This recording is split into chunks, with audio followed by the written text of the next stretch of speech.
A curiosidade por jogos menos conhecidos tem me levado a descobrir cada vez mais coisas diferentes.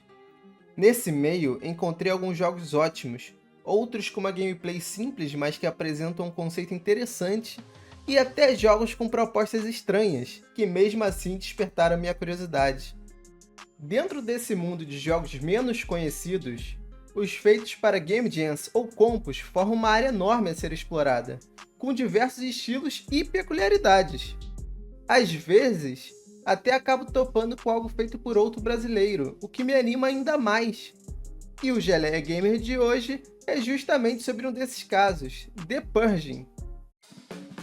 A Duranex Produções apresenta Geleia Gamer, o web programa dedicado a mostrar jogos de Game Jams. The Purging foi feito em 2011 para a compo da Ludum Dare 22 pelo brasileiro Seven Soul. A 22ª edição do evento teve como tema Sozinho. Este jogo é um shooter isométrico multidirecional em que o personagem principal está em um cenário futurista, sem aliados. Porém, apesar do que o tema da Ludum Dare sugere, ele não está exatamente sozinho. O protagonista precisa lidar com criaturas hostis que também habitam o local.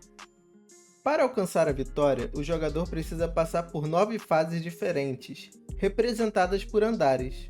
No começo, o protagonista azul é fraco e pode ter dificuldade com certos inimigos. No entanto, é possível coletar melhorias ao longo dos andares. Um ponto interessante é que essas melhorias não são perdidas quando o personagem morre. O andar atual é reiniciado, mas você pode encontrar novas melhorias em pontos específicos, permitindo que o jogador fique mais forte a cada tentativa. O jogo apresenta um certo desafio no início, mas com o tempo é possível obter melhorias suficientes para que alguns inimigos deixem de ser uma ameaça. Além disso, há um momento em que é possível manter uma distância estratégica dos inimigos, onde seus tiros acertam antes mesmo de eles começarem a persegui-lo, o que acaba tornando o jogo mais fácil. No último andar, você enfrentará o chefão final, que é capaz de invocar mais inimigos para a batalha.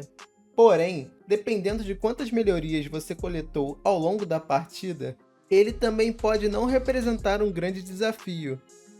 Preciso dizer, o Seven Soul apresentou uma bela pixel art nesse jogo. O protagonista, os inimigos e a HUD são todos compostos por gráficos simples, mas muito bonitos. Esse aqui é mais um jogo com selo Dura de adição na Twitch. Então, se você faz lives e quiser mostrar um joguinho diferente e gratuito, esse pode ser uma boa ideia. Para quem se interessar pelo jogo, vou deixar o link oficial nos comentários para que ele possa ser baixado gratuitamente.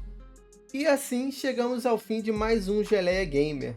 Se você gostou do vídeo, se inscreva no canal, curta, deixe um comentário e ative o sininho para receber as notificações dos próximos vídeos. Até mais! Na sua tela temos o vídeo anterior do Geleia Gamer e mais um clipe de uma live na Twitch, não percam!